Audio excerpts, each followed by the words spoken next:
Very good morning once again. It's 11:13. Welcome to your favorite show, The People's Perspective, right here on Lagos Talks 91.3. My name is Ifunaya. And in the studio with me, my co-host, SEUN and Kuti. Hello, everybody. How's it going, SEUN? Did you miss me last week? I beg. Let's do our job, Wifi. Let's do our job. Let's be professional. Did you miss me last week? Let's be professional. I don't say anything. I didn't miss you. I came here to do my job and I went home. Is it? Really? But those people that went to recross. I didn't go to recross. I now said that they had family emergency. The Lord is watching them. Amen. Hallelujah. Anyways, guys, welcome to today's edition of The People's Perspective. As always, brought to you by Adam and Eve, the luxury homeware store. If you visit their website, www.adamevehomeware.com, you'd see the plethora of options that are right there for your viewing pleasure, from dining to outdoor leather, kitchen, electricals, bed and bath, and as Sean would say, travelers. As well. Yeah, because they have some really good quality bags, and me going on tour really soon, If you want to buy Sean Kuti a nice gift. I like this guy's voice on the radio. It's like Barry White. Oh, no. Oh, yeah. Oh, yeah. See, just buy me bag. Traveling bag, one set. I would truly appreciate it. Baby. Anyways, you can visit them on Instagram as well, Adam Eve Homeware. Check them out across all social media platforms. All right, let us get into the top stories for the week. Of course, we need to start with one that is still a pressing issue.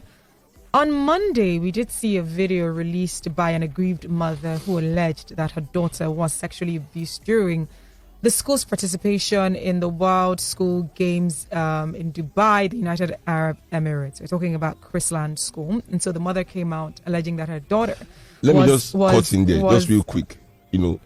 Parents, except your child is exceptional at sports. Meaning that they are doing that, they are private school, rich children running together. Because if your child is carrying first in private school, trust me, he's last in public school. The way the poor children are running is not the same way the rich children are running or playing football. How many billionaires children from Nigeria have entered Super Eagles? Do you think we rich children don't play ball every weekend? That's true. We play, but when we jam those people that play for their life, it's different. Anyway, I know that. Except your child is breaking records, literally. Okay. Why would you send your child all the way to Dubai to participate? I mean, what kind of elitism is that? You are not there. You just send your child to go with their school all the way to Dubai for some international sport. So yours is the parents should not have done that because their children are not exceptional in sports. That week, the child should just the good when the exceptional sports students are going. When the school is going, tell them your child is going to study. But they actually did win medals, They won medals, so they were good, because this is against other schools. So these students are exceptional. The people that won medals, I'm sure they are not part of this scandal. How do you know this? Yes, now. How do you know this? Because you would have known that my child even won gold medal for the school. So parents are not even trying to come out to even say that their children are part of that video. I can guarantee you, I have $1,000. I'm saying it right here on the radio. All right. I have $1,000 for anyone that can prove that these people that were involved in this act in this school were part of the people that won medals for that school. Okay. Well, $1,000 before we confirm that, but back to the plot of this whole situation, right? So she came out alleging. She also alleged that her daughter was taken to get a pregnancy test without the consent of the parents. Now, this happened, and we did see a video, sadly, which was a video that involved minors. Who is the we? I did not see any video. You child porn watchers. God forbid. I did not see. I heard. Okay, fantastic. Please, so as I was saying, we did see that there was a video that was released, and in this video, it did involve minors who are engaging in sexual activity. And in that room, you would see two people, engaging in sexual activity, as well as their schoolmates who were just there, watching what was going on. Now, that video sadly was released to the general public, and it was being distributed on social media platforms. Now, the mom still did allege that her daughter was being, raped. And when that video circulated or came to light, people then said, you know what, that was being done between two minors. So there was no case of rape in that situation, right? Now, Chrisland did come out with a statement. We did see a letter of suspension that was given to the parents of the girl who was in the video, because it was a boy and a girl that were engaging in that said act, right? And so we did see, and we did see that there was a letter that was released, and in that letter, it was a suspension letter. And see, what Chrisland said was that they had tried to reach out to the mother so that she as well can consent to the disciplinary action that the school had decided upon for the students that were involved, of which the parents of the other students had agreed upon. But this said mother, she wasn't agreeing, and that's the reason why they decided to suspend, the girl, because people have been saying, why didn't they suspend others? Why didn't they suspend the boy? Why is it just the girl? And this was the reason why. Anyways, Lagos state government shut down Chrisland schools in Lagos and also swooped into investigation. And so they have started grilling the Chrisland management as well as the parents over the pupils' sexual acts. And this is as far as they have come in this situation. And this has thrown open a debate that criticizes parenting in this day and age. People are asking who's to blame. Is it the parents? Is it the school? Is it the students? People are saying, is this as a result of bad parenting? No, it's society. It's Nigerian society and media. We've let ourselves down in this country in many more ways than one. When you think you are America, you think you are England, you see them, you see the things that the images that they used to promote, the commercialization of everything in their lives. Yes. And you copy those images. Indeed. But you don't understand that in those societies, they put a lot of safety mechanisms to make sure that you can do it, but don't try. Because if you do, we will get you, and even for the children, you understand, lyrics are censored, you have to put the sign of the song exactly and parents, children are just not allowed anywhere near this kind of but children being children in this day and age of the internet, they will still, but we copy too much to the extent that it's getting to our own destruction. The copy is destroying us now. Some months ago, it was that some children were in gang and poisoned one other student because he refused to join cult in a high school. Yes. Same thing now again.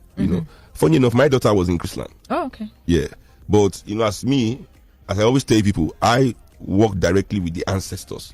I'm on Ancestor Secret Service detail. These are the ASS. Yes, if you follow Bird's Eye View, you know all about the ASS. The Ancestor Secret Service. Okay. Yes, so they had given me since over to take your daughter out of Chrisland. It's true. I mean, this is, and I don't, once they give me the information, I don't second guess. Straight out of Chrisland. And before people think it's because of the school fees, we went to an even more expensive school. Oh, fantastic. So don't worry. Wow. This is Ancestor Secret Service. I want Africans to, we have to go back. Be one with our ancestors. Get weekly messages like bulletin of the future. It's true. They don't have to tell you everything. How often do you get these bulletins? Weekly bulletins. All right. So is there a particular time and place? Let's know. Like how no. How are we rendezvousing? It is the ancestors. They are not busy. Okay. Like Jesus and Muhammad. What do you mean by that? Too many people. My Jesus is not busy. Have you been to an embassy before when they are putting those too many requests? It's not that he wants. It's not that he's busy. Too busy for you. My Jesus is big enough to. All of you are special to take to me. All those requests. Exactly. That's why he's busy. He has to he's answer not them. busy. No, he's not busy. Muhammad saved it, but you see the ancestors. Nobody is asking them about. Nobody is there. So we few that are there before we even ask. In fact, so my Ancestor Secret Service detail, all I have to do is I determine when I need. Okay. They are so free. That's You understand? So I took my daughter out of that school already because there was something, I don't want to go into that, but there's something I see in Lagos high society that I was already seeing in the school, and I knew was not going to be anything but toxic for the children. Oh, wow. And so I pulled my kid out. But you also some people like that thing, but I just don't like that kind of unnecessary, as you say, afefe yeye. What does that mean? I don't know how to say it in English. I get but you. afefe yeye. But you also remember that this same school was embroiled in such a scandal. Yes, with the teacher. That's it. Listen, wait, let me finish. So you see this, our children. What is pushing them into violence? We are caught. We are gangsters. We are criminals, basically. What is making the girls over-sexualized? Yeah. You know, what's going on? Yeah. You know, we find out that they are trying to be cool. We as a society, we have misdefined cool to our children. Yeah. What is going on in Nigeria now is peer pressure. Yeah. Take away don't blame parents, especially with the kind of country we live in, and they are putting wait, listen. That I'm sure no parents say their child to go to school and have sex. You understand? So let us all just get off our high horse first, take deep breaths. The school, yes, they're doing their best too. But what is cool is what drives children. All children want to be cool. And if you are telling children, and this is where the media comes in, if media has been promoting those people that showcase a criminal lifestyle, showcase over-sexual, hyper-sexualized lifestyle, and you promote those people as the role models to these young people, what do you want them to do? You don't want young people to be cool. Peer pressure. See, when I was a kid, whether you want to, Friedrich Nietzsche said it all. Nietzsche said the greatest tragedy of man is that he was once a child. Wow. He had to be a child to be then become. I mean, and it's because right now we want to start acting like we were not children before, and we didn't know that it's everything your parents didn't like that was cool. And to be cool, you have to participate one way or the other. Sometimes to the detriment of your nyash when you got home. The strokes that your parents will unleash, and you go out there, you will say the truth, just to continue living your cool life, you know. So we are the ones letting our children down. What happened to the boy is statutory rape. What happened to the girl is statutory rape, as they all say. Whether it's kids performing it, they don't know what they don't really understand. You know, I mean, what does a 10-year-old and 13-year-old understand about sex, other than they want to just be moving their body and be feeling some sensation? They don't understand the connection. You see, and we are losing what it means to be African, because you see, this is why in Africa, boys and girls had what was called the rite of passage. A boy had to go through certain things to be a man. A girl had to go through certain things to be a woman. Among those things was him understanding what it meant to meet with a woman. How to treat that woman. What do you think that African women could go around half naked for centuries and not? We did not have a epidemic. We didn't have a word for rape in our languages. It is the rite of passage. People actually grew up. You didn't just grow up and say because you've lived long, you have grown up. You have to earn the right to be an adult. You have to earn the right to do any single thing in society, because nothing is just like that. But we are living our life like it's just like that. It will fix itself, because we want to make money. We are putting negative images constantly in the faces of our children. We are teaching them how to be cool in toxicity. You understand? And then when we now see the reflection of ourselves in their action, we start complaining. Yeah. We start blaming everybody. But what we should blame? We need to stop this, because I've said it one time. BBC too came to me after that whole cultism in secondary school, trying to pin some Nigerian artists as I don't want to name the name of the artists, you know, but they wanted to pin them that these people have been promoting this cult image. But yes, but who picked those people as role models? Who plays their music 25 times a day? What is a day? Sorry, 25 times per hour on the radio. Who does that? Is it them that do it, or you, the media? They are not coming here to want to just absorb yourself of the blame and put it on the artist's head. No, you are the ones that, whether you like it or not, a decision is made in Nigeria in the high echelons of the board meetings of this entertainment media, especially the media. And not only the media, let's remember that we also have the religious institutions here who continue also to promote these criminal-minded people as some kind of, you know, promote criminality as the anointing of God, that, don't question, God has blessed somebody. Okay, so if all the people God is blessing in our country all behave this certain way, then what do you expect from young people? What you have said is very apt. I would also like to draw our attention, because at the moment we don't have a definitive cause of what happened, because investigation is still being carried out. However, we know that there's also a possibility that this could be a case of child abuse. And I say this because these are still minors. And child abuse is not just limited to physical abuse. It's not just limited to, in terms of sexual abuse, it's not just limited to there being an adult, carrying out inappropriate acts with children. Part of abuse is also neglect. And we also have to identify that there's a possibility that neglect could have played a role in that. And underneath neglect, you have lack of supervision, right? Because the truth is, from 0 to 6 is your formative years. For some people, they say 0 to 10. That after the age 10, a child begins to give you every single thing that you have fed them as a society, as a parent, as teachers, or whatever the case might be. There's a possibility that this could also have been as a result of neglect, where this young girl, having access to social media, having access to all this content, like you mentioned, that is over-sexualized, not being able to get the supervision that she needs from her parents, from teachers, from the adults in her life, or in his life as well. Because like we know, this act was being done by both boy and girl. And so this could also have been a result of child abuse in terms of neglect, in terms of lack of supervision. Yes, we know that it's cool to have a phone. We know that, a lot of children around the world have access to TikTok, have access to these different platforms. People are making child stars out of these different, children who happen to be good with tech or happen to be good with making content or whatever the case might be. But where do you draw the line as a parent?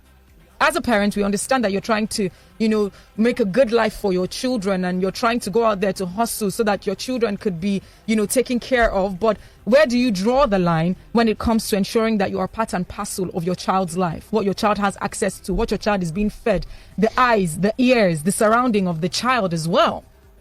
Because that's one thing that we need to take a look at in society today when it comes to parenting, when it comes to supervision of children. It takes a village, Ify. Nigerian parents, go through a lot. Nigerians, I think it takes a village. Indeed. It takes a village, for a Nigerian person to try and raise a child here with dignity. Indeed. Put your child in a good school, live in a good house, to try and hold on to your humanity. That alone is a full-time job in itself. Yeah. I mean, that alone takes nurturing. To be nurturing, attention, everything it takes to raise a child. You need to just give a standard of living for that child too.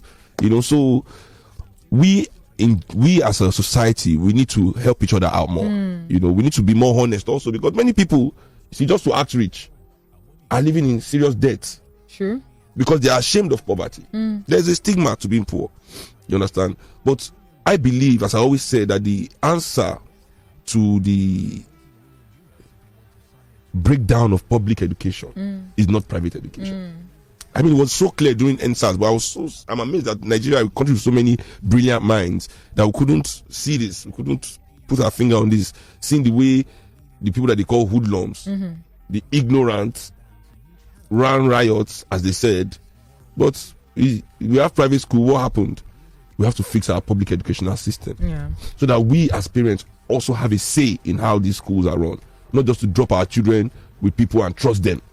You understand?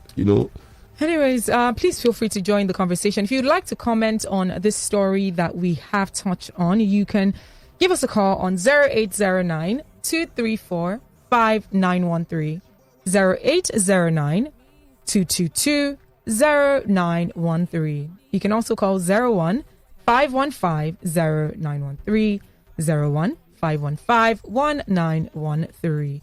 On WhatsApp, it is 0809 234 5913.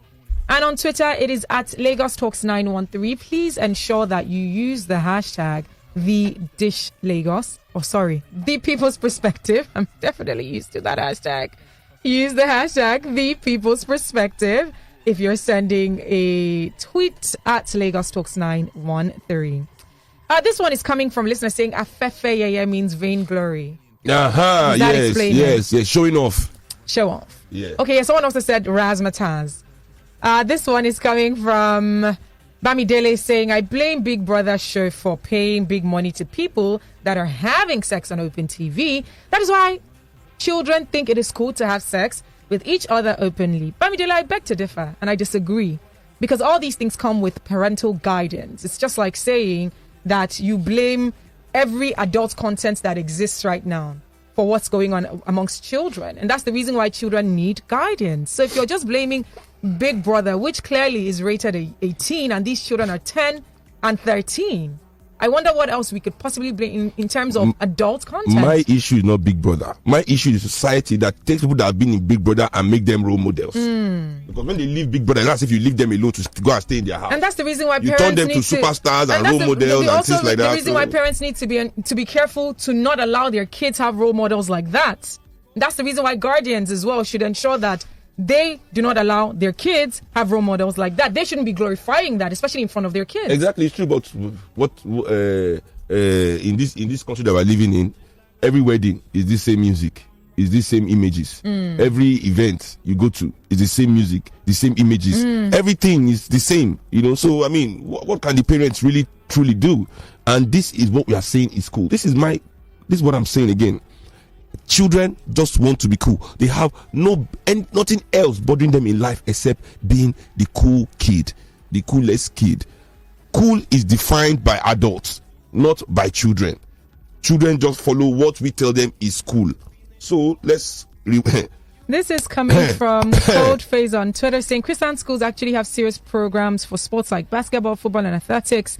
And I even heard they even have scholarship for indigent students with talent in sports, although I haven't verified. Those are the ones that won the medal. And then he said, no, that's not true. It's not true. I don't believe. And then he said, I don't think I'm telling you, and they run said, different. The Christian school scandal shouldn't be treated in isolation because we have a huge sex problem in Nigeria. At least telcos, Google, and all these other websites have been telling us these things in the past 5 years. If you open your bag, if I don't go see Odogu bitters. My bag? Open your bag. You will never. There's Odogu bitters inside. Never. I had to post something like 3 days ago. I never see that in my bag. Is it only sex herb that is in the forest? Because I mean, not even painkiller.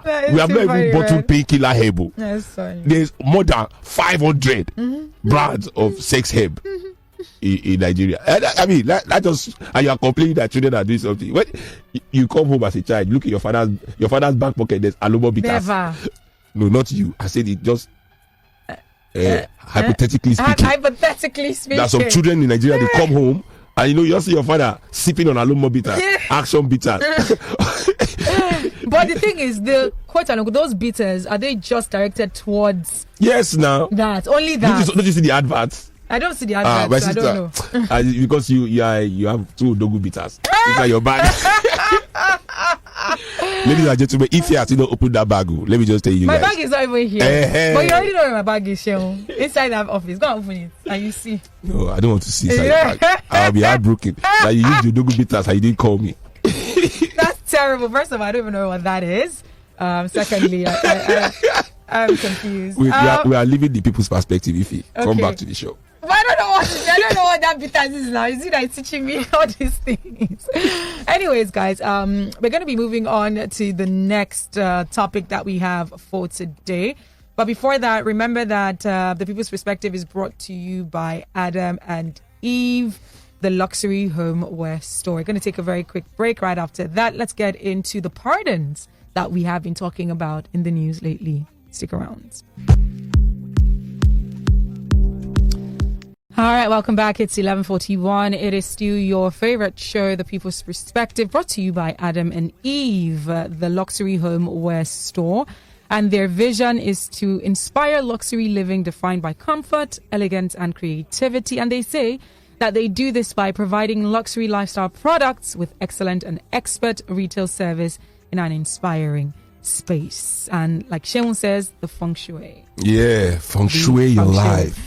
Bring balance. Bring balance, indeed. Okay, so we've been seeing in the news that the president at the Council of State meeting on the 14th of April granted pardons under the prerogative of mercy to Joshua Dari of Plateau State and Jolly Nyame of Taraba State, both serving various jail terms for misappropriation of funds. Now, this move, of course, has attracted very harsh criticism from Nigerians nationwide, with many saying that the president has officially pulled out of the anti-corruption fight. We know that the presidency in Abuja said that this pardon was granted to 162 inmates, which of course includes the former governors of Plateau and Taraba as we don't care about the remaining 159. The statement that were released is it was titled "Darie Nyame Pardon in line with Constitution will not derail anti-corruption war by President Buhari," and it's read in part, and I quote: "The presidency wishes to throw light on the recent note presented to the Council of State on the report of the Presidential Advisory Committee on the Prerogative of Mercy as a culmination of a process begun by convicts and others concerned in line with the Constitution." Wow. It explained that Sections 175(1) of the Constitution of the Federal Republic of Nigeria 1999 as amended enjoins the President to exercise his constitutional powers to grant any person concerned with or convicted of any offense created by an act of the National Assembly a pardon, either free or subject to lawful conditions, to grant respite either for an indefinite or a specified period of the execution of any punishment imposed on that person for such an offense. And it reads a whole lot more. Now, we know that, like I mentioned, this has attracted a lot of criticism because on one hand, they're saying that the Buhari government came in with the mantra that they're going to fight corruption, of which we have not necessarily seen any progress towards. And on the other hand, they are pardoning these once governors who clearly went to jail for misappropriation of funds. So, Seun, I'm sure you have a whole lot to say about this. No, I mean, I'm not even surprised, that he's willing to. It's election time. Some of the money these men are sitting on will be needed. Their political thugs, in their constituents will be needed. Their influence, to play these politics that they play. Is why they are, like two generals locked up. So you need them back on the chessboard. Interesting. But I really wonder, what jail were they serving jail time?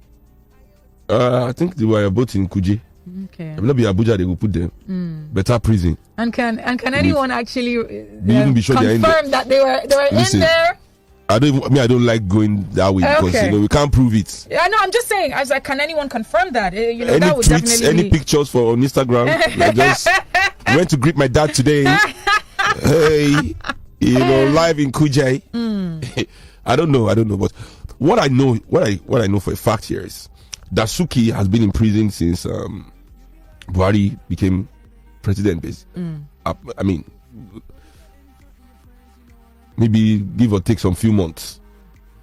And you know how many courts have actually asked the president to release this man, that there's no charge, there's no evidence. But because of his personal vendetta with Dasuki, because Dasuki was the one that arrested him out of office in 1986, this man has absolutely refused to listen to the courts of this country. ECOWAS courts don't talk. Federal high courts don't talk. High courts don't. Deaf ear. Dasuki is still in jail. Now, two men that have offended millions of Nigerian people, that have stolen our commonwealth, that has killed, these people have killed people, because you cannot tell them that you misappropriate fund for anything that did not lead to or avoidable death. Is the problem I have in this country is that the amount of avoidable deaths Nigerians still have to die. Yes. And this is the highest contributor to that phenomena. Misappropriation of funds by powerful people. And that doesn't affect Buhari. Exactly. No matter the funds that Darie or what's that other one's name? Nyame misappropriate, Buhari and his children's life can never be affected or affected in any way by that. So it is not an atrocity to them. It's an atrocity to the Nigerian people. So a council of states that is not even a court can issue advisory to the president. He says, oh yes, you have advised me, and I have accepted your advice, and I shall release these two criminals. So join back into the society for your advice with a court order. I don't hear a court order. Court order, I'm deaf. Court order, I don't understand. Court order, I don't see, I don't respect. What your advisor from the council of state of fellow criminals like myself? Who are the people in this council of state? Why did they name their name? So that we can, at least for historical purposes, at least know their own contribution to this. Let's be naming these people, even if we cannot do anything to them. Let's name them so that we can write their name down for posterity. Let everybody know the roles they are playing in this country. No, it's true, because obviously nobody cares about who is destroying this country. Nobody cares. I still posted yesterday that you have one passport, one nationality. You are supporting somebody that has two passports to destroy Nigeria. You know, say your own mumu, he run laps for Dubai or high school games. Oh, sure. It's true. Oh, my goodness. But Sharon, you see what really bothers me the most is yesterday I did report on a story, and this happened in Ondo, and this was an Ondo Magistrates Court ruling. And this was towards a 35-year-old man who was caught stealing palm oil that was worth 20,000 naira. And he was sentenced to 6 years He's in going to imprisonment. jail. 6 years in He's imprisonment. you steal palm and just oil? juxtaposing it with how, members of political office who have been found guilty or who are clearly guilty of embezzlement or fraudulent activities. The same bastard thugs in Oshodi that will hail Oluomo and carry Tinubu up and down the place are the same people that will burn somebody for stealing 20 naira in that same Oshodi. Don't you understand these people? What sense and mentality? This is the image. So president now, then our children will not be aspiring towards some kind of criminality. You start blaming the school. You start blaming the parents. When we know everything is about reward and incentive in this world. Our children are not crazy. They are not stupid. They see what we as a society reward. They see the kind of people that we give endorsements, the kind of people on the billboards, the kind of people that the corporations embrace, the kind of people that are made in this country. Because nobody really makes it in this country. People are made here. Nobody can tell me anything. 95% of success stories here was given. It was given. Yeah, you can look at any story. It was given. Only a few people in this country actually work to make something of themselves. Very few. Very, very few. And the children see these things. They see it. So they understand it. They understand it, So anyway. All right. Should we take some calls? We're not taking any calls Please today. feel free to join the conversation. What are your thoughts about these stories that we've shared? 0809 for this last 10 minutes, let's let the people talk. 234 5913 0809 222 0913 01515 0913 01515 1913. On WhatsApp, it's 0809 234 5913. And if you want to send a tweet, it's at Lagos Talks 913 using the hashtag The People's Perspective. This is coming from a listener saying, I attended a 1-year-old birthday party earlier this year where they had a dance competition. It was shocking to see the kind of sexually provocative dance moves that these kids were pulling, and their parents kept cheering them. It is appalling. Children below the teenage bracket were singing these songs word for word like they were in the studio with the artist. This is from a listener saying, hi, Ify and Big Bird. Please, what happened in the advent of cane in schools? We as a society have sped the rod enough. Then it was the community that builds a child now. And if the community criticizes the child, the parents would raise their fangs. To be honest, we are all to be blamed for this issue. Flogging is not the answer. It is not. I feel like that's what are people saying? That's lazy parenting. And we've all been flogged here now. But did he make us a better people? And no, that's a good example. This is coming from Mark saying, my view is that this girl seems so experienced, meaning that wasn't her first time. Ola is saying, I really enjoyed your analysis. We've thrown away everything that belongs to Africa, our systems that work for us, our region and child upbringing. Now we are trying to be cool. The Big Bird's only problem is that he too sabi. Tunji is saying Dasuki was granted bail in 24th of December 2019. Muhyiddin is saying, Big Bird, you will hear from Baba's lawyers for mimicking him. This is coming from a listener saying, good morning, Ify and Shehu and Michael. Okay, government pardon indeed. No arrest whatsoever has been made by the government to Commodore Olaniyan after what he reviewed. Instead, Femi Adesina said that the government is not after naming and shaming of the sponsor. That means all the man said was all true. Yet, we continue with our daily activities. Do you know the kind of bombardment federal government would have given him or anybody if the allegations were to be false? Our federal government and state government are nothing but ... This is coming from I can't see it well. Maybe he said bloodsuckers there. Did he say bloodsuckers? I'm not sure. This is coming from Bamidele saying, if you can disagree with me all you want, but the buzz that is in town when this show is on is undeniable. The amount of money Nigerian youth spend on voting for the candidates is proof of this. And this directly impacts the youth, kids included. To make matters worse, you guys bring them to your radio shows as if they have contributed meaningful to the society. I agree with Seun. The media has failed us. Well, Bamidele, if you've been listening to what the media has presented, we have different shows. And that's the reason why there would always be different content. It behooves you as a parent and as an elder or guardian to ensure that you are manning exactly what your kids have access to. Be the gatekeeper.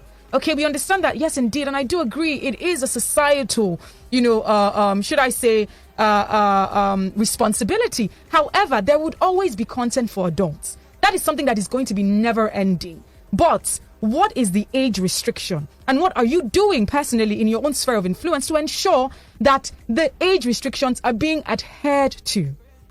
If you're trying to shut down content that is for adults, because adult content is adult content. Just my problem is not this music or images or anything. My problem is the fact that this is all we have. If Nigerian people also had some kind of show that young people go in the house to try and solve Nigeria's problem, and there's also Big Brother, for me there's no problem. Then that's balance. The fact that we don't have this other side, it's like when they say black people are like crabs in the barrel. We are all pulling ourselves down. I always say, because we are not supposed to be in the barrel in the first place. The barrel is not the natural habitat of the crab. If you put the crabs on the beach, that is their natural habitat, they are helping each other get to the sea. The barrel is the problem here. So it's not that the Big Brother, who is watching Big Brother or not watching. The problem is that this barrel, that puts us in just this barrel. We have nothing else. Young people have no other. So that for me is the issue, that even young people that want to express some positive ideas have no platforms. So we need to invest as much as society invests in these shows and things that we all now turn around and complain. We should also invest in those things that we say and we know that are good. I like that. And this is coming from a listener who clearly has been itching to say the same. But if you're speaking from two sides, you practically glorified Big Brother characters. You're a huge fan, even dedicating a show, reality radio. But you're an adult now. And you see, that's the thing. You see, you make such a statement and thinking that you've made a lot of sense, but clearly you haven't. Because, like I mentioned, it is adult content. If you are an adult, ensure that those that are around you who are kids do not have access to this. In as much as on one hand we're trying to strike a balance, don't also embrace lazy parenting. Because you as an adult should not take your attention elsewhere, leaving your kids having access to an influx of information and of all the data out there, and then you come and blame other people. And I feel like it's the blame game that's going on here, that people are not taking responsibility. If we all say that it is a societal responsibility, where do you play a role? As a parent, the access that you're giving to your children, the phone that you're giving to your parents are not disciplined here. To your children, and you're here just throwing blame. Parents want to say to their children like, "Oh, Big Brother is bad," but they want to watch it. There you go. In front of their kids as well. If it is bad, if you're telling your kid that something is bad for them, then you must, at least for your children's sake, abstain. And remember, kids don't do what you say, they do what they see you do. Me, there are many things I want to do, but because of my daughter, exactly, I just have to abstain. Like, since I had my kid, I don't even go out much. I don't want my kids seeing me coming home drunk in the morning, and then I'll be the same person that is telling her, "Hey, don't be drinking," when she's a teenager. Nah, that's not going to work. I want to drink responsibly now that I have kids. I don't want them to see me coming home in the middle of the night except I have a show. So this is, for me, is the sacrifices we also have to make that many parents don't want to grow into. Many parents still think they are teenagers too. They want to party, they want to dress fine, they want to be cool, they want to be doing all these things that their children are doing. Exactly. You see, everybody needs to hold themselves accountable. Parents are also on TikTok doing dances. Everybody. Even to tell you how. And to also to tell you how I'm also holding myself accountable. Even when I was doing Big Brother on air, never did I bring raunchy content that was happening, because I could. Do you understand? I'm an adult and it's my job. However, Maybe I'll start listening to the show. No, I'm holding holding myself accountable to ensure that whatever content that I am as well putting out there is a content that somewhat inspires and uplifts as well. I hold myself accountable. But this is me as an adult. You as an adult, what are you doing? How are you holding yourself accountable rather than just throwing blame, saying it's Big Brother? What are you doing in your community? Helping the little children out there to ensure that they're not being exposed to these things. If you can give us facts and data, we'll be here to commend you. So let's not all throw blame out there. Let's all take responsibility and accountability to the role that we play in society for the betterment of society. Yeah, I mean, in Nigeria, there's a serious hatred for accountability. You know, I mean, not only in Big Brother and all this that we are saying now. Okay, look, for example, as we say on the show, how is Nigerian money laundered without the help of bankers? There you go. But if you tell your banker friend this one, you will feel attacked. Even though he knows he has laundered money that day, you feel attacked and be acting as if he doesn't know what you are saying. You are just being naive. He has to make a living and all these excuses we all give. You know, I mean, it's okay to say that, oh, we are in the media. If he's in the media and if he's contributing, we are all contributing to this. What we must change. I think it's a thing that we as a whole, not just exactly. saying we must Let's change. all come together and do it. Let's we all cannot come together. On one side, you know, due to the whatever brainwashing we have, you know, we are enjoying this toxicity, promoting this toxicity, actually claiming that this toxicity is the best thing that we have. Then we turn on the other side and complain when we see the repercussion. You can't, you know, you can't pick and choose. We can't pick and choose. Let's all come together, you know, and that's the thing that we've seen in when it comes to also politics as well and governance. The same people that came out talking about how we needed to do better in terms of the people we're voting into office. What was the voter turnout like the last elections? And remember, that came off the back of people constantly having conversations on social media, this and that. And then you wouldn't go out, you wouldn't vote, but you would stand and begin to criticize. What are you doing? How are you actively a part of making Nigeria a better place? As opposed to just standing here criticizing, what are you doing? We all must do better. I mean, that's what we have to take away from today's show. And also, we also must take away the fact that our president must obey court orders as he's obeying Council of State advice. I mean, this country now, wow. This country now, wow, they fear. All right, guys, this is where we're going to be wrapping up on the People's Perspective for today. Big thank you to everyone who was a part of the show, and thank you to Adam and Eve, the luxury homeware store. Like I did mention, they have said that their vision is to inspire luxury living defined by comfort, elegance, and creativity. And they do this, according to them, by providing luxury lifestyle products with excellent and expert retail service in an inspiring space. You can visit them at number 8 Isaac John Street in Ikeja, GRA, as well as their website, adamevehomeware.com. Big Bird, before saying goodbye, any words? Well, my Instagram handle is still Big Bird Kuti. We have a new YouTube page now, SEUN Anikulapo Kuti. Go and please subscribe to the page. We're on Twitter at Real SEUN Kuti, and Facebook SEUN Anikulapo Kuti as well. So yeah. All right, guys, you can reach out to me on Instagram and Twitter at Ify_I, that is IFY_I. Follow Lagos Talks at Lagos Talks 913 across all social media platforms. We are Lagos Talks 91.3. Let's talk. Right here on Lagos Talks 91.3, it is yet another day where we bring to you your favorite show, The People's Perspective, where we get to highlight the top political stories that are trending, dissect, analyze, and ensure that we're pointing it out through your perspectives, through your point of view. And of course, with you joining the conversation as well, letting us know what your perspective is, what your stance is. Of course, I'm doing this with my unequivocal, legendary co-host, SEUN Anikulapo Kuti. I always feel like I need to stand up when you are, addressing me, Uncle. Thank you very much. Thank you, everybody, for tuning into the show today. And we are looking forward to giving you some nice, interesting time. Exactly. And as we conspire, let us remember to inspire. Perspire. No, I'm not in this perspire business. AC to AC, please. I like that. That's the type of life we're living. Listen, love it. I've told you people on this show before. When I was growing up, the only thing Hakeem had in coming to America that I did not have was the violin. That violin waking up in the morning. But every other thing. And his elephant, I had a donkey. Interesting. So when you used to bathe in the morning as well? 3 girls. Do you know Kalakuta Republic? 3 girls at least to bathe the prince. And you are here telling me not to go from AC to AC. Please. I'm sorry. Apologies. My Lord.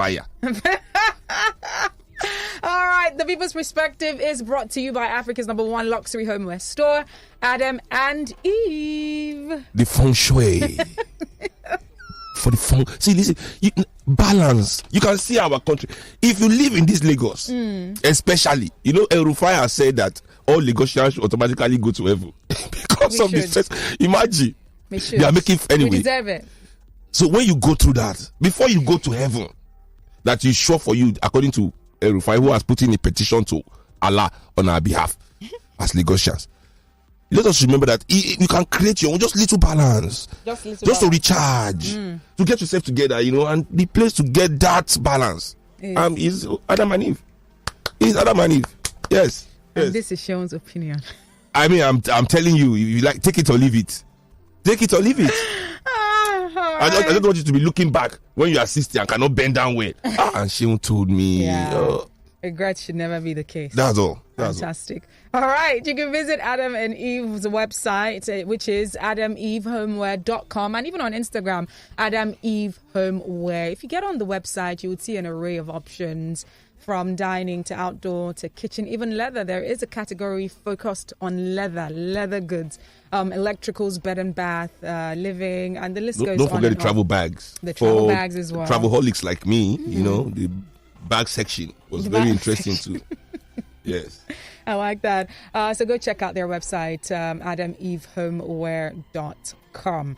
All right, let's get into the show for today. A few stories that we're going to be touching on. Very pressing stories. We know that it was a very gloomy week, start of the week, following the terrorist attack Monday night on the Kaduna-bound train in northern Nigeria. Now, this train left Abuja at about 6 p.m. and was heading to Kaduna when it was attacked between Qatari and Rijana communities. The terrorists, or bandits, planted explosives on the train track, and of course this caused an obstruction. And when the train came to a stop, they started firing gunshots at the passengers as they tried to open the doors. We have seen several reports from people who survived this attack, some people who were shot as well, who are now getting treatment at the different hospitals. There are people who've come up with different narratives. We're going to be getting to that shortly. And, of course, the Kaduna State government, the Nigerian Railway Corporation confirmed this attack. And talking about the number of people who are involved in that particular incident, till today, the numbers are still very unclear because according to the manifest, it says that over 300 people bought tickets and boarded. However, from eyewitness reports, people who were there saying that it was over 900 people that were on that train, which is clearly still unclear. At the moment, they have confirmed the death of 8 people, sadly, rest their souls. Some people are injured. Some people were kidnapped. They still do not know the number. There was a statement coming from the MD of the NRC. His name is Fidet Okiria. He did say that there are inaccurate numbers that are flowing through, different news outlets and different platforms. In his words, he said 398 passengers purchased tickets to travel on the NRC AK9 service and 362 passengers actually boarded. He said the entire seat capacity on the train in question is 840 passengers. Therefore, the figure of 970 passengers cannot be correct. Now, just to backtrack a little bit, there was a response. Immediately that attack happened, we saw what was going on social media, people updating us. Sadly, one of the victims, who was a doctor, had put out a tweet saying, "Pray for me, I was shot." People thought she was clout chasing, and eventually it was confirmed that she died. She lost her life, and a few other people as well have been confirmed dead, like I mentioned. However, the response coming from the NRC at the time, immediately, and this was like Tuesday morning, they put out a statement saying, "Dear passengers, due to unforeseen circumstances, train operations along the Abuja-Kaduna route has been temporarily suspended and further communication will be given in due course." That was the immediate response coming from them, which we're obviously going to dissect as well. Now, response coming from the government. Let's take a look at what the Minister of Transportation was saying, Rotimi Amechi, talking about how this incident could have been averted if only they had approved the monies to be sequestered for specific equipment, security equipment, that would have forestalled such an incident happening. In the statement coming from him, he did say, "I am devastated and I'm honestly, and honestly, I don't know what to tell Nigerians anymore. The process of procuring the integrated security surveillance and monitoring solution has been tedious. If the process were shortened, we would have saved lives, is what he's saying. So let's start with this information so far. Starting off with the fact that even before this train attack, over the weekend, we saw what happened at the airports, where over 200 bandits were said to have stormed the Kaduna airport. What did they do there for Kaduna? They don't want people to go to Kaduna anymore. One person was killed. So let's start with that, with the attack and the fact that a lot of things are unclear. We do not know the number of people that have been abducted. We do not know clearly the number of people that have really died. They have confirmed 8 people, but are they really only 8 people that died? Number of people injured. How many people were even on the train? Let's even start with that. So what are your thoughts about the unclear figures so far? Well, I think, as usual, in any situation in Nigeria, the victim, which are the people, is the least of the problem. The minister is telling us how the government could have looked good. Interesting. Not really focusing on what is happening, the loss of lives. And that's the issue in Nigeria in general.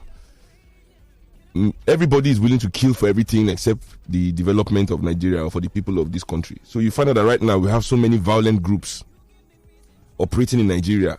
Everybody for different reasons except for the betterment of the country. If it's for Boko Haram that they don't like school, they stay at home. Is it by force to come and meet us in class? Anyway, let us not go into that. What was it called? ISWAP that is here to bring Islam through ISIS.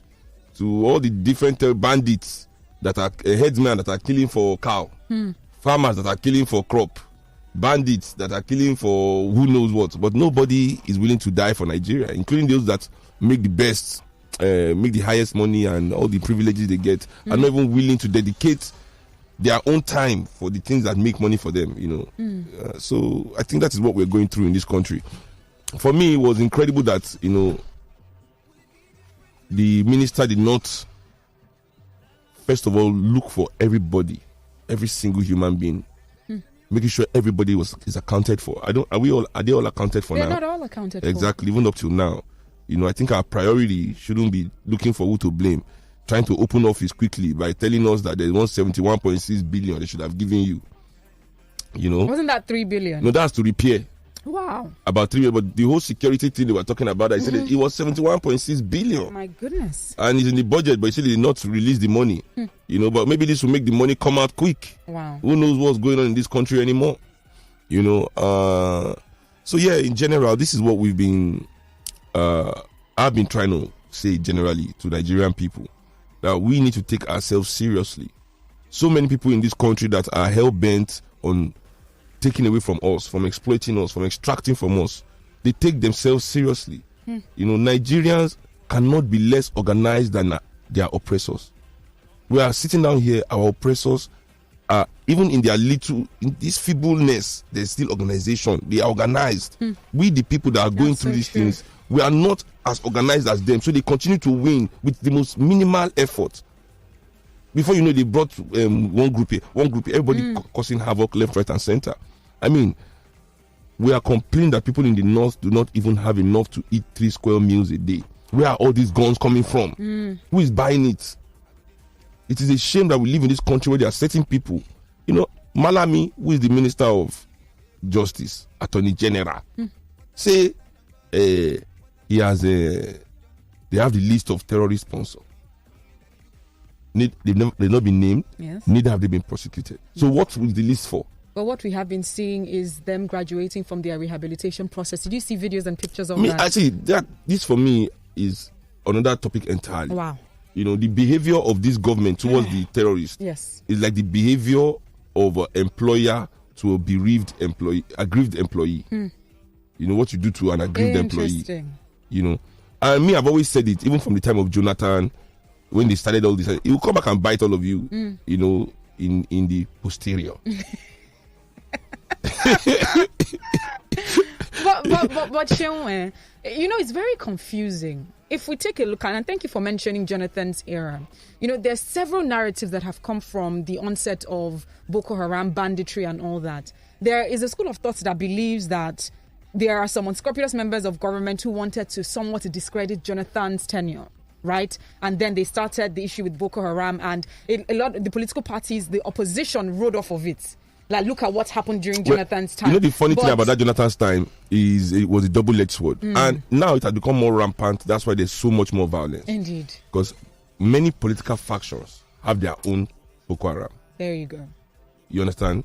So many actors have their own what they call Boko Haram. In Lagos, in the southwest, we are too sophisticated for it, too educated. So we call them thugs and area boys. Yes. In the north, where things have really gone to the dogs, this is what they call them.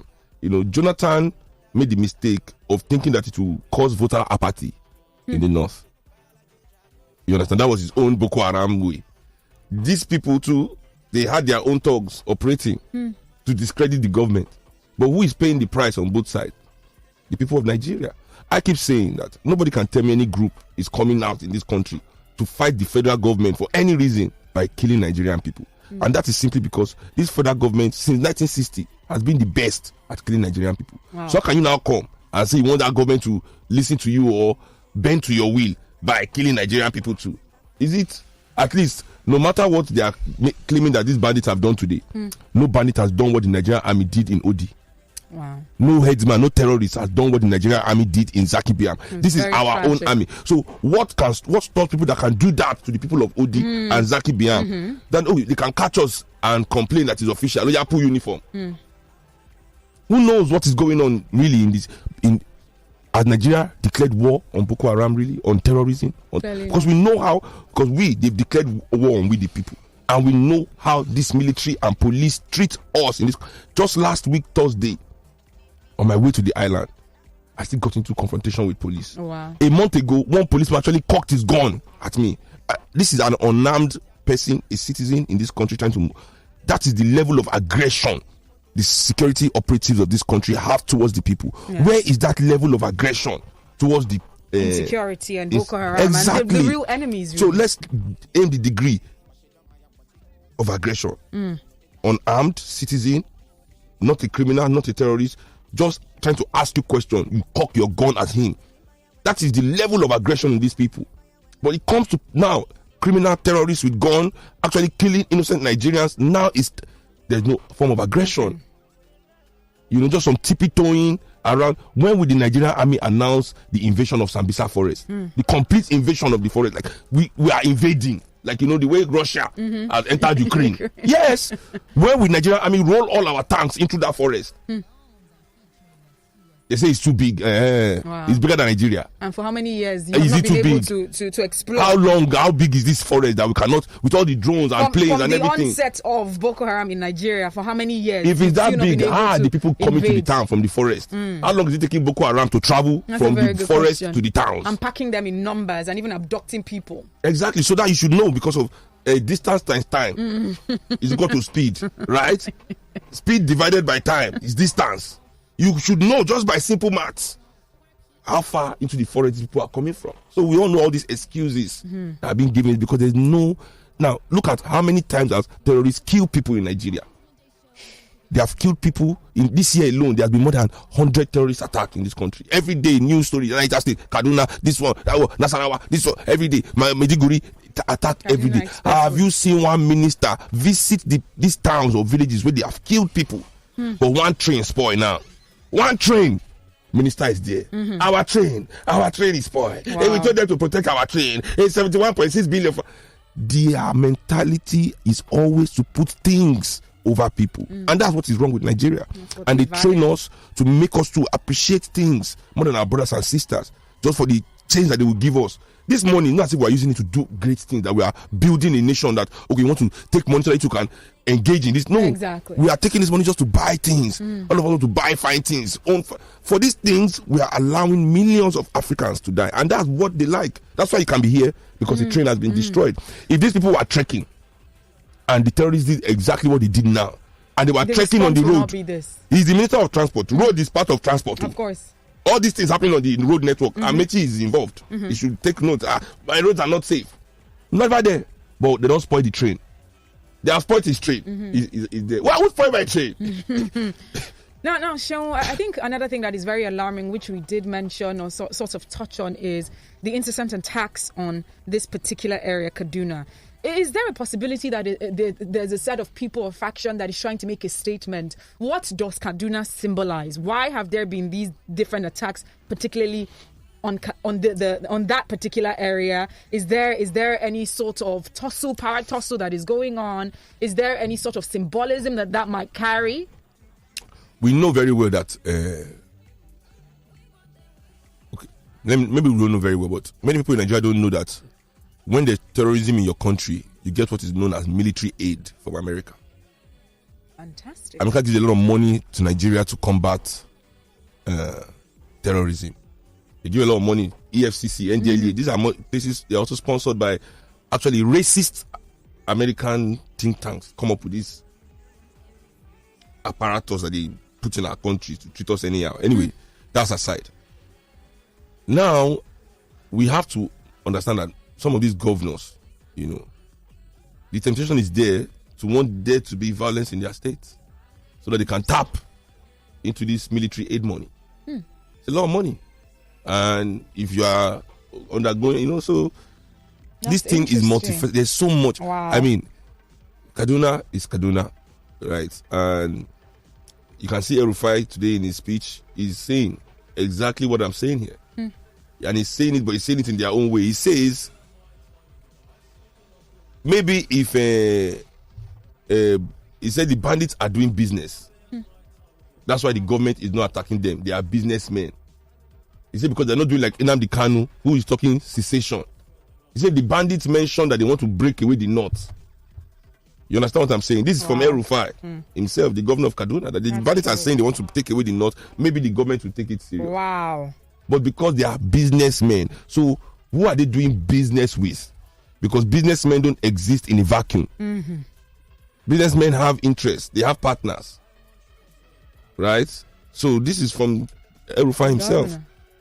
So the chief security officer of so the state. It is the nature of the business that now needs to now be completely exposed and told to us Nigerians, so we too can know how to either engage or disengage from this business, because that is what it is now. They are exploiting our life to the level now that you can just be kidnapped so that somebody can just extract ransom again from your family.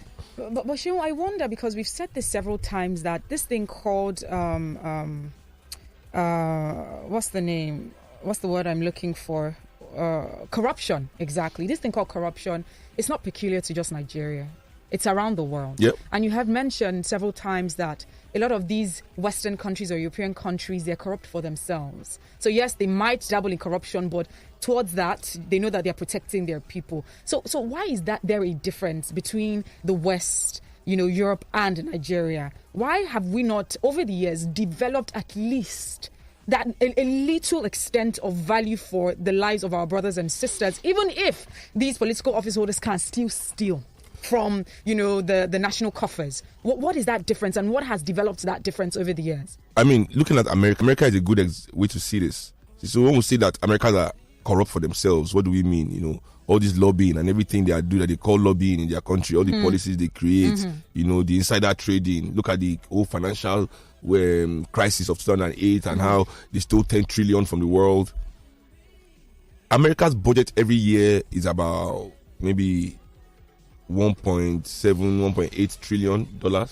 And half of that is immediately given to the military industrial complex. It's called the defense budget. So the Pentagon, the Army, the police, or whatever, all the FBI, federal national budget for defense is half of the budget. So before anything, and there are no black or brown players in the military industrial complex. This is a completely white. So you see, that is the divide. They are making sure that the whites are stable. Whatever is happening, all this Bill Gates money, you think it's from selling your computer, it's from his military defense contract.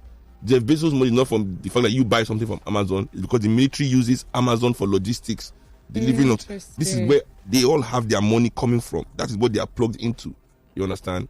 So if you look at Nigeria in the same way, these people are also corrupt for themselves. But the problem is that they don't see themselves as part of us. They think they are white, and we are not their white people. That's interesting. So everything they want to do is things that the white people they are looking up to sees value in. So they want to be able to walk into the white room wearing the most expensive white clothes. Yes. Think that will bring them respect from the white people that are sitting there.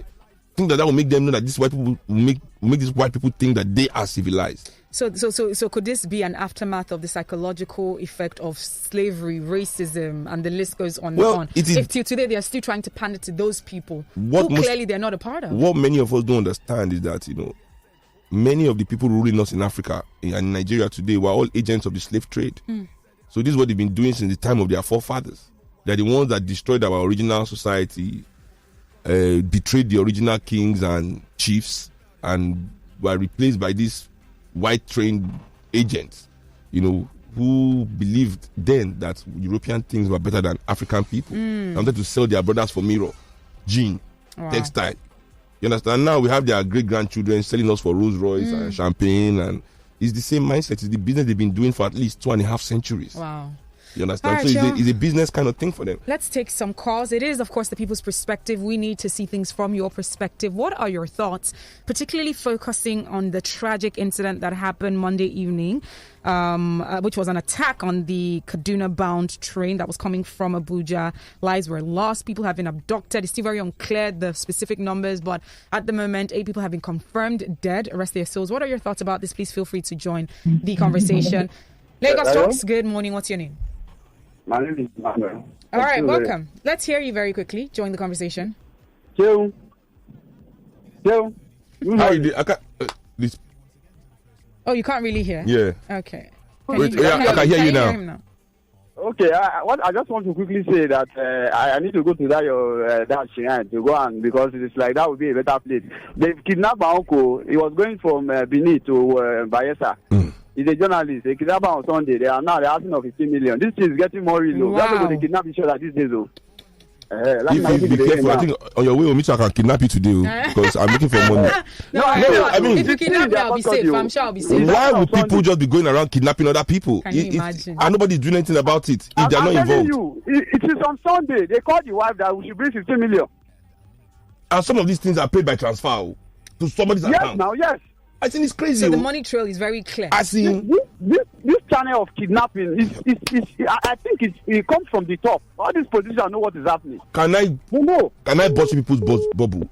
Abakari, who we have now confirmed is one of Nigeria's biggest criminals, was the one that arrested Evans, the so-called biggest kidnapper. As soon as Evans, the so-called biggest kidnapper, was arrested, what happened to kidnapping? Instead of kidnapping to reduce, that we have caught the kingpin, kidnapping exploded exponentially. It did. In Abakari's watch. Wow. So let's Nigerians learn how to connect dots. So let's be remembering things. Lagos Talks. Good morning. What's your name? My name is AB. My first time calling here. All right. Welcome. Thank you so much for calling. Let's get your take. Okay. The truth is, like Cheryl said, Sambisa Forest has a perimeter. It's not bigger than the whole of Nigeria.